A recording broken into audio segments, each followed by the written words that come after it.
દર્શક મિત્રો, એક ભારત ન્યૂઝમાં આપનું સ્વાગત છે। થરાદ એપીએમસી ખાતે ડ્રગ્સ અવેરનેસ કાર્યક્રમનું આયોજન કરવામાં આવ્યું હતું।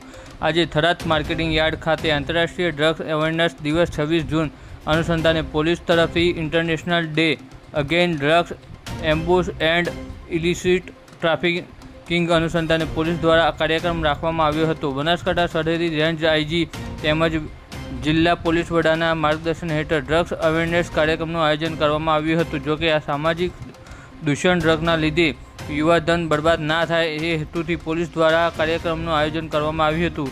જોકે થરાદ ડીવાયએસપી દ્વારા કાર્યક્રમમાં ડ્રગ્સનું વેચાણ કરતા તત્વો પર કાર્યવાહી કરવાની ખાતરી આપી હતી। તેમજ આ કાર્યક્રમમાં પોલીસ તંત્ર ઉપરાંત અન્ય સરહદી વિસ્તારના લોકો મોટી સંખ્યામાં હાજર રહ્યા હતા। અહેવાલ હમીરભાઈ રાજપૂત, થરાદ। આજરોજ અમારા માનનીય ડીજીપી સાહેબના આદેશથી તેમજ અમારા રેન્જ આઈજીપી શ્રી કોરડિયા સાહેબની સૂચના આદેશથી અમારા જિલ્લા પોલીસ અધિક્ષક શ્રી અક્ષરાજ સાહેબની સૂચના આદેશથી અમે નો ડ્રગ્સ અંગેનો એક કાર્યક્રમ રાખેલ છે અને લોકોમાં જાગૃતિ આવે, લોકો જે આવી બદીઓ છે એનાથી દૂર રહે અને એક સશક્ત સમાજની રચના થાય એના માટે થઈને એક કાર્યક્રમ રાખેલો હતો। કાર્યક્રમમાં અખંડ ભારત પોલીસ મિત્રો, જે અમારા બોર્ડર વિસ્તારમાં સ્કીમ ચાલે છે, અખંડ ભારતના તમામ પોલીસ મિત્રો હાજર રહેલ, પોલીસના કર્મચારીઓ હાજર રહેલ, પોલીસ અધિકારીઓ હાજર રહેલ અને આમ જનતા પણ હાજર રહેલ।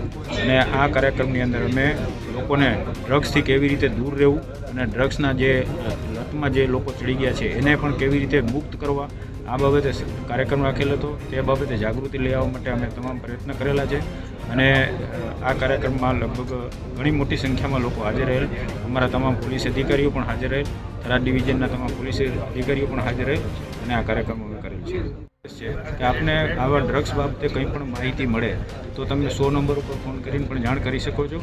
અને ઇવન અમે પત્રકાર મિત્રોને પણ એટલી વિનંતી કરીએ છીએ કે અમારા નંબર તમારી પાસે છે જ, તો તમને પણ કોઈ આવી ડ્રગ્સ બાબતે કોઈ માહિતી મળે તો અમને આપશો, અમે કડક કાર્યવાહી કરીશું।